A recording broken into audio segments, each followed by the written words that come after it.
Welcome to Junk Journal Mayhem at Studioloo. Hello, so it's time for the wrap-up of Junk Journal Mayhem.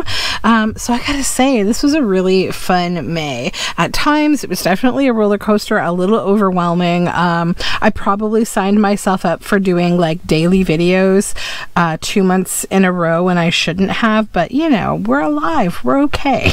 So let's do the like flip through of everything that we did and we made.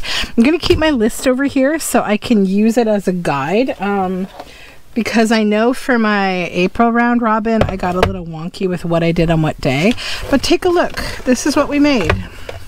This is a nice chunk of ephemera and stuff, right? So I'm just going to kind of put it in here backwards like this and plunk this over here, and I'll just kind of take things out and show them to you as I go.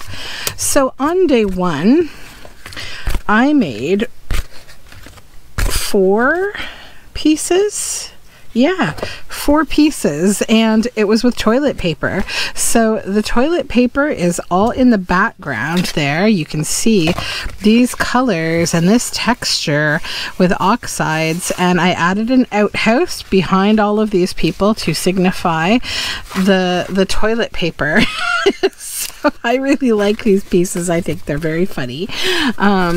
So we will plunk those back up in the front. Maybe I'll just kind of do this as a rotation. We'll see how it goes.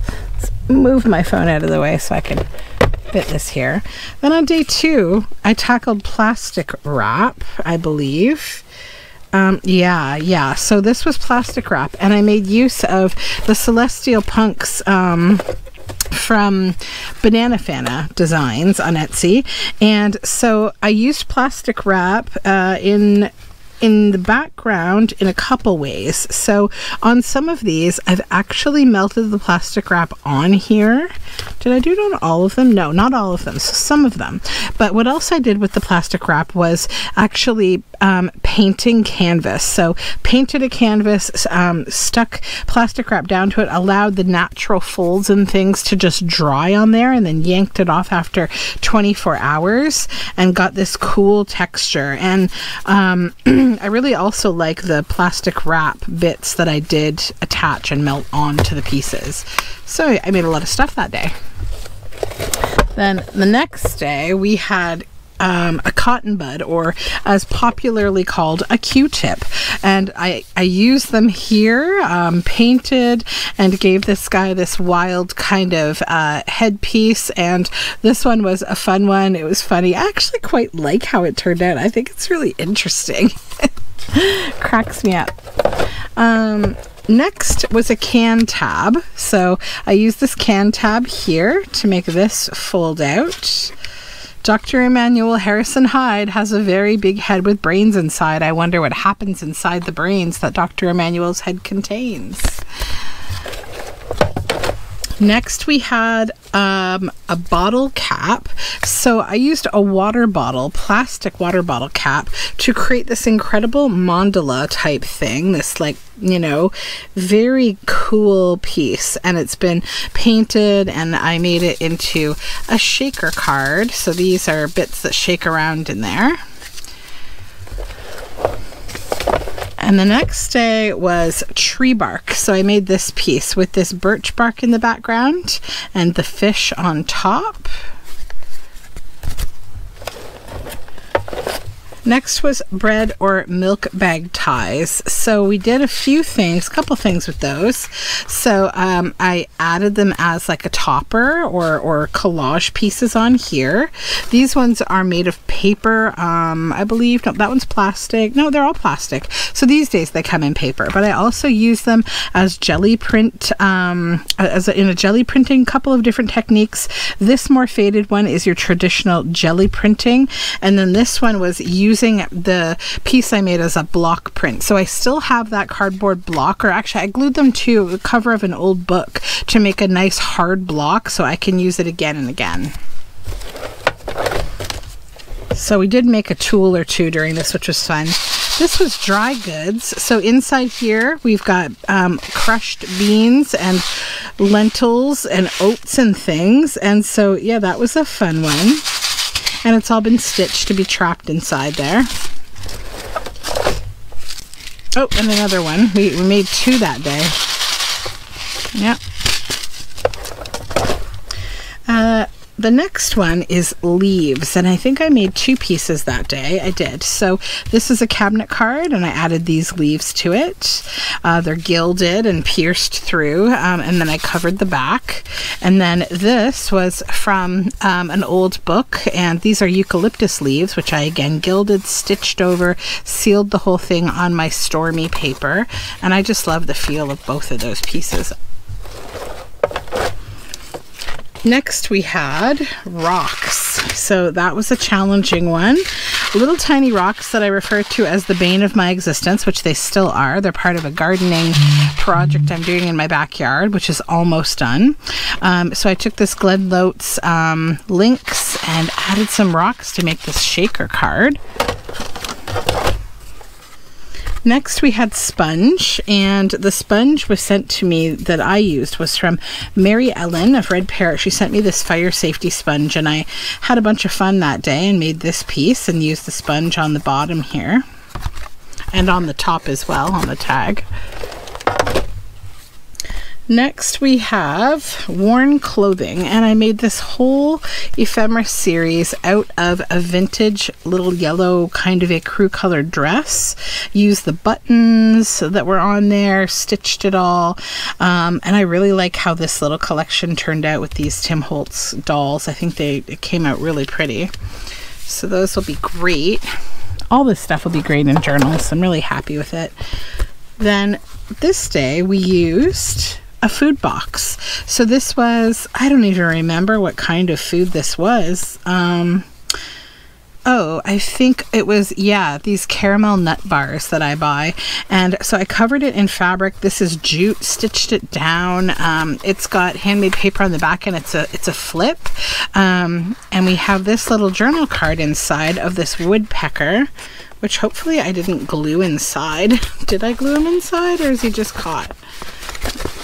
Let me see. Oh, I think he's just maybe caught. Hold on. We have a nesting issue here. I pulled him out. Oh yeah, they're okay. I got him. It was a tiny little bit of glue right on the edge there. I got him. So he's a journal card, and he pops in and out now. Next we went with toothpick or skewer. This was a challenging one, but I turned him into like a celestial type being. So you know those, whenever you're looking through like astrology or like astronomy for that matter kind of books, you'll see those celestial shaped animals, like that, you know, they're the Big Dipper, but like a lot of them are animals. So I turned this weasel into his own celestial, you know, being. Then we had string. So I used string from my Ort jar, and I trapped it behind this white mesh with this parrot back here and made it into a fun journal card. Then we had a plastic bag. So I ended up using a bunch of little plastic baggies like from jewelry, and you can see them all in the background here. I melted them, I stitched them down, added some paint, and then did a bunch of fun mixed media on top. And I really think that they add a lot of like cool texture, because like you can see one of the jewelry bags there and there's the hole, there's the seals, like those little seals. So made an interesting piece. And then day 17 was a wild one. I used dryer lint, and so it's trapped in the background in these laminated cards. So this was relatively like harmless lint because it's clean towel lint that has wool in it as well, because it's from my studio. And then these are my little illustrations that I trapped in there with them with some acetate florals. Then next we went with wine cork, and that is right here. I made these 2 little like journal spine dangle pieces, these little bird houses. I took a wine cork and added acorn tops to the top and then put little holes in them, so you've got these little bird houses.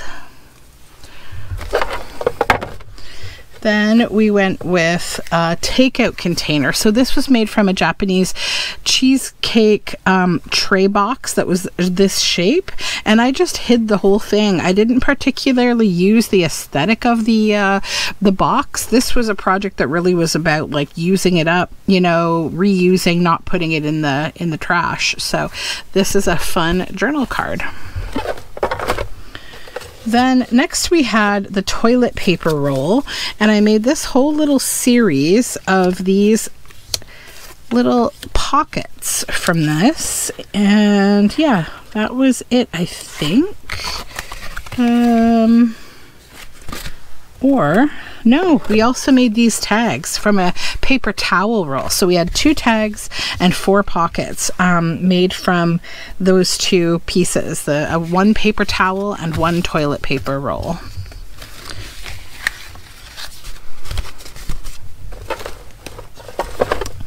Next we had aluminum foil, and I made these 3 embossed journal tags with these fairies.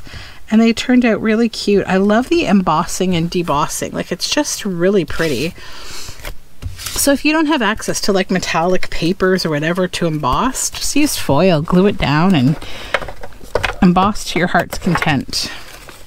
Then next we went with coffee filters. Now this project ended up happening in a way I didn't even anticipate, because this is all I did with them. I kind of like tie-dyed them, sort of, and I just used acrylic ink, dip, and it made this really fun flower. And then I ended up feeling like I just want to use that at the center of a folio.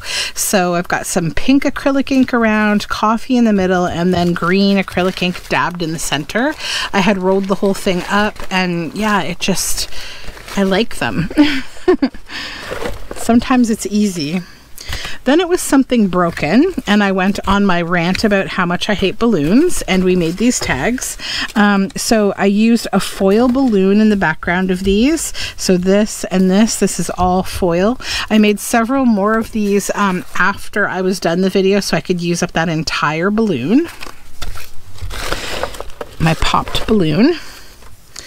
Then next we had plastic packaging. This one gave me a real challenge because I had this crazy like dessert container, and it didn't really serve the purpose I was hoping, but it ended up making this grungy, cool frame. Like I put these brads in it, we melted it, we inked it, and it made this fun tag, or card rather, journal card. Then next we had something you have too much of. For me, that is fabric. So we made a bunch of fabric backed tags, and then I embellished them, except for this one, which was just good on its own. And we have these beautiful tags. Next, it was about wire, and I made this fun piece with these moving beads. I wired them all through eyelets on top of this fairy, and that's a fun interactive piece. Then we had elastic, and I made another interactive piece, and it's a little, like, you know, violin elastic strings. And then we were into the pencil shavings, and I made this laminated naturey journal card that's got pencil shavings from my electric sharpener in there, and it's double-sided.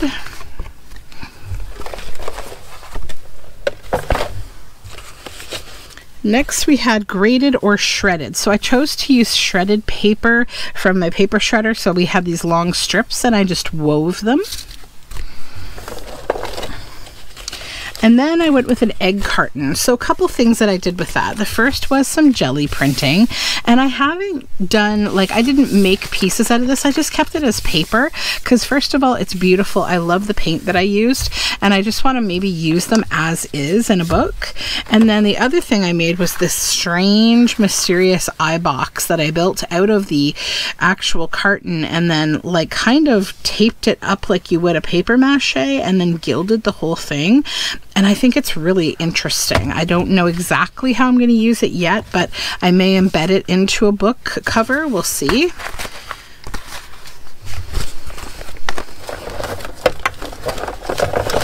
And then the last day was bubble wrap. So I did some jelly printing with the bubble wrap. I also showed how to like use it more as a block rather than as like a pressed jelly print. And I made this journal card, added some lace in the back and these lovely ladies and some words, and that concludes the whole entire Junk Journal Mayhem. So we got a lot of ephemera here. I'm really happy with it. Thank you for joining me. For those of you who did, I hope you enjoyed this series. I know a lot of you liked my intro. Thank you so much for your comments about that. I like to be a little bit, you know, silly and laugh at myself from time to time, and I've had this idea in my head, you know, because we're always playing on words like Junk Journal July, April round robin, like, you know, like just different kinds of things like that. And mayhem, to me, I felt like it was just a fun thing to do. So I hope you had fun. I definitely did. I thanked all the new subscribers who hopped in here during this time. I'm not always so bananas, but well, maybe I am, but yeah, it was a lot of fun. I don't know if I'll do it again. I might. I thought of so many other bizarre things to use while I was doing this, but I think I learned a lot of things. So number one, most important thing for me is you can really use a lot of stuff that you would otherwise throw out. And I think like doing it in a way that isn't overwhelming. Like, don't saddle yourself with the responsibility of using your whole recycle bin, but maybe challenge yourself each week to like pull 3 things out of your recycle bin and just work them into your work. It's less going into the recycling process, right? Like a cereal box, a plastic bag, and a can tab. Let's use those this week, you know? Put them in like a little box or something on your desk and just pull them into your work as you're working anyways. It makes a difference, because like you think in doing that for 30 days, I did that, you know? So if you did 2 or 3 a week, even 1 a week, you know, over a year, you're gonna use up like some amount of something. So it's kind of cool. The other thing is I learned about is just don't stress the perfection of it all. Like, don't be like, oh, well, this piece didn't really come out as anything too special, blah, blah, blah. Like, you learned from it, you had fun doing it, you know. Also, probably, if you hang on to it, you just put it in an ephemera box. I don't know about you, but I do keep like an ephemera box in my studio. So as I'm making journals, it's really nice when you don't have to make every single thing for a book. Like if you've got something that you've made that fits into your journal, that's one less piece you have to make for that journal. So in case you didn't know, like, you know, probably a good 40 hours at least typically go into the making of a junk journal. I think, yeah, I definitely think it's at least that for me, typically more. So I think that whenever you can kind of feed your ecosystem, you know, do that because it's fun. What else? I guess like just, you know, I learned to like not take myself so seriously and not be so stressed by the process. Understand that like it's a good thing to analyze a little bit your own consumption of like what you get, how you use it, how you dispose of it, those kind of things.